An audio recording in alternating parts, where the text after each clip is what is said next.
a meaningless world engenders fear.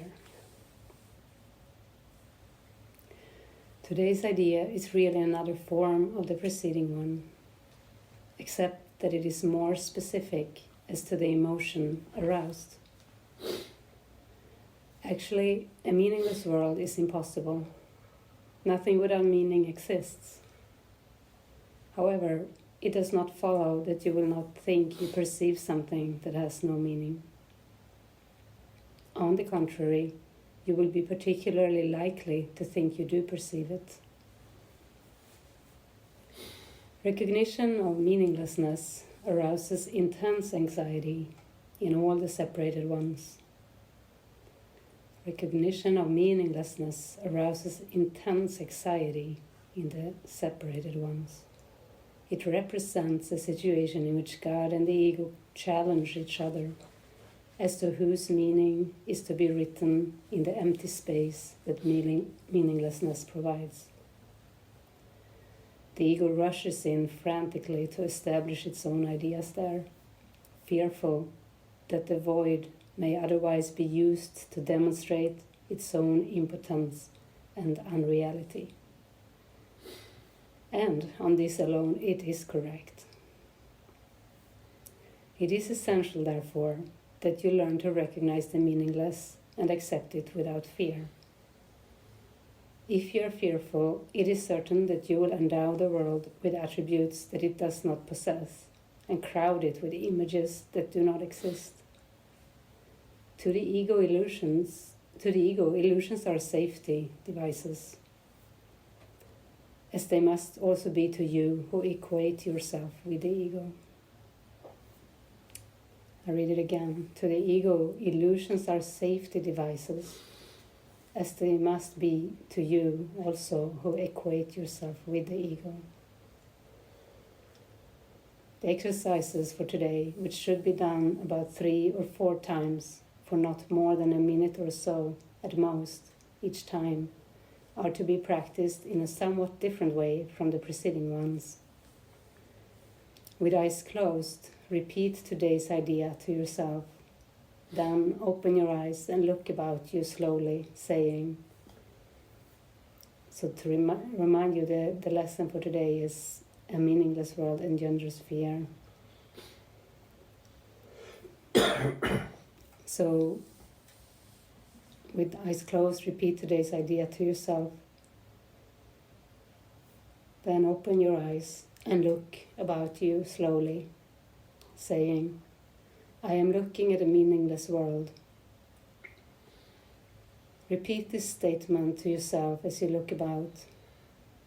Then close your eyes and conclude with, a meaningless world engenders fear, because I think I am in competition with God. You may find it difficult to avoid resistance in one form or another to this concluding statement. Whatever form such resistance may take, remind yourself that you're really afraid of such a thought because of the vengeance of the enemy. In quotes. You are not expected to believe the statement at this point and will probably dismiss it as preposterous. The statement was, a meaningless world engenders fear because I think I am in competition with God. Note carefully, however, any signs of overt or covert fear which it may arouse. This is our first attempt at stating an explicit cause and effect relationship of a kind which you are very inexperienced in recognizing. Do not dwell on the concluding statement and try not even to think of it except during the practice periods. That will suffice at present.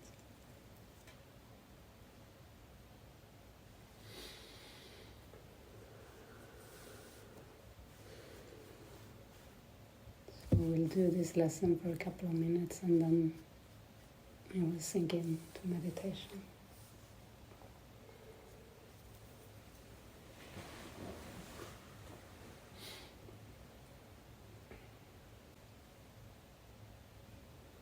And we just allow ourselves to let go any tension.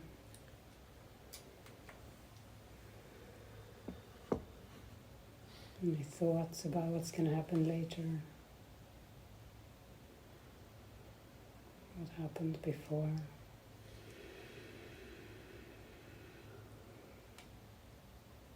We invite the Holy Spirit.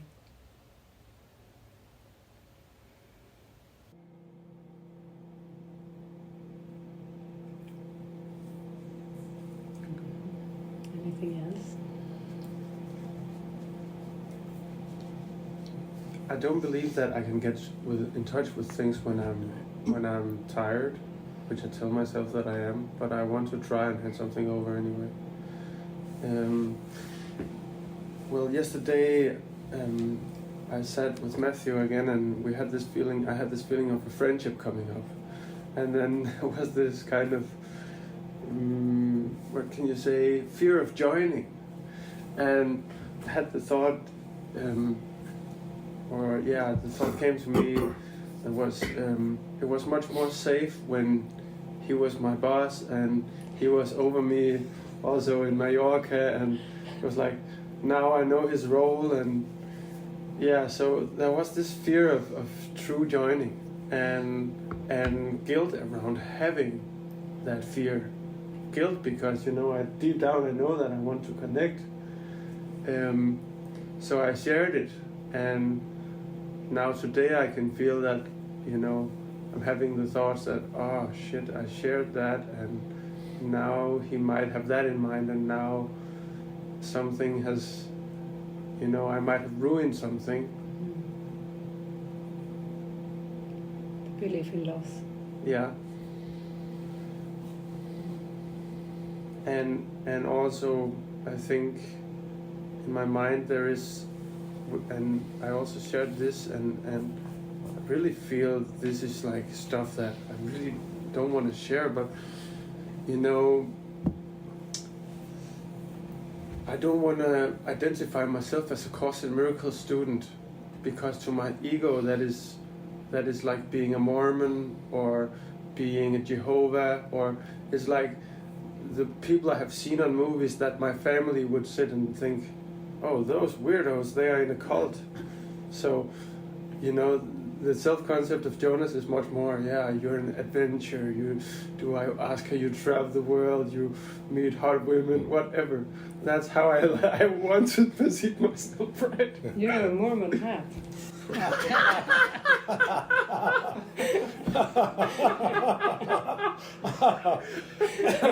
Thank you for ruining that. No, I love it. maybe I should own the Mormonness. Yeah, I think so. In fact, see the coolness, how cool it is, how great. Cool Mormon. Yeah. I've been a couple Yeah, so sharing that with Matthew, and because Matthew, I think my perception is that he is a little more orthodox than me, or a little more like read the book and I actually respect that, and I have not thought it was uncool myself, but there is this thought, what if my family saw me here and sitting and talking about, I don't know what it is, but there's an incredible guilt around sharing it, especially towards Matthew, actually. I don't feel it's okay to have these thoughts. I think your perception of the path is distorted. It's based in the old Christian thing where the belief in cults or the belief in congregations and sitting in prayer meetings, and, it's very different. This is like an awakening path, really experiencing what is true, and part of it is to kind of to look at those concepts, the Christ, the Holy Spirit, like the words we use, to really taking what do they really represent. and to wash away the past interpretation, because it's probably not helpful to explain it from the past reference point, that it is some kind of Christian cult or something, that, because it isn't, you know, to find the right words that describes it. Yeah.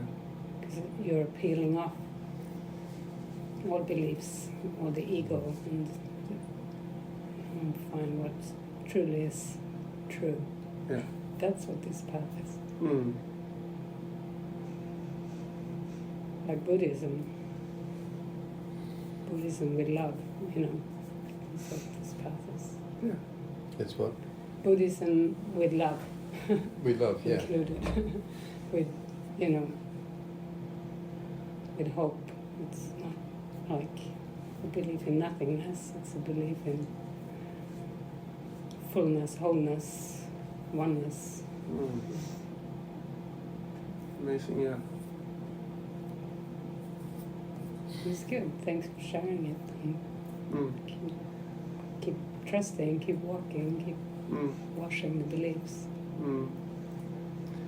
Yeah, and then, you know, I have also been challenging the tiredness and just been walking towards a little more function and stuff like that. And walking, you know, taking less rest and so on. And I was sure this night that, okay, now I'm too wired to sleep. Now my body will do that trick and wake me up. But actually I had fine sleep for 7.5 hours. And then I wake up this morning and I'm having the thought, maybe I'm still tired. Maybe I still overworked my adrenals, and maybe I am really sick. And there is actually this fear that if I follow the course, and I believe that I am limitless and that rest comes from awakening, and that what if I'm sick but I believe this, then and I live like this, then it could kill me.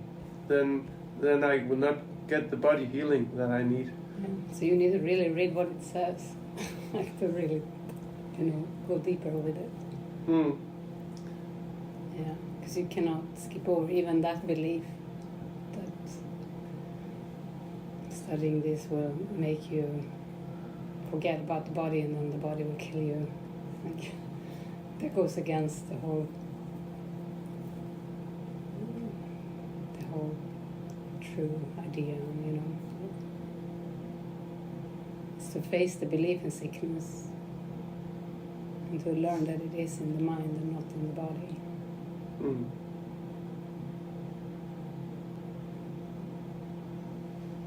Yeah, and I have felt, you know, I have felt that everything while I was here was guided. Mm. And I feel that I'm more in touch with guidance. But I'm just not trusting that from now on there will continue to be guidance. Mm. Why not? Based on past. Mm. It's good to look at that too. Mm. Dismiss it. See it, name it, dismiss it. Mm. Yeah. Thank you.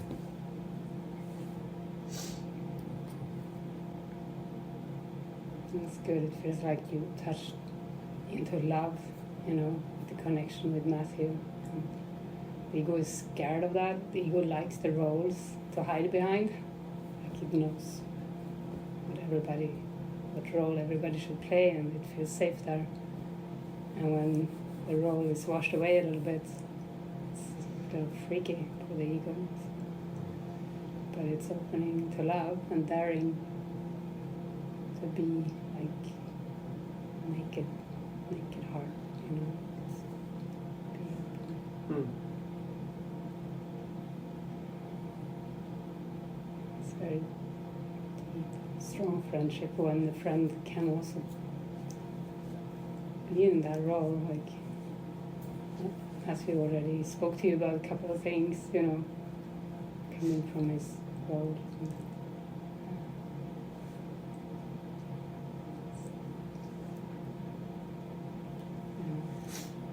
Astrid. Mm.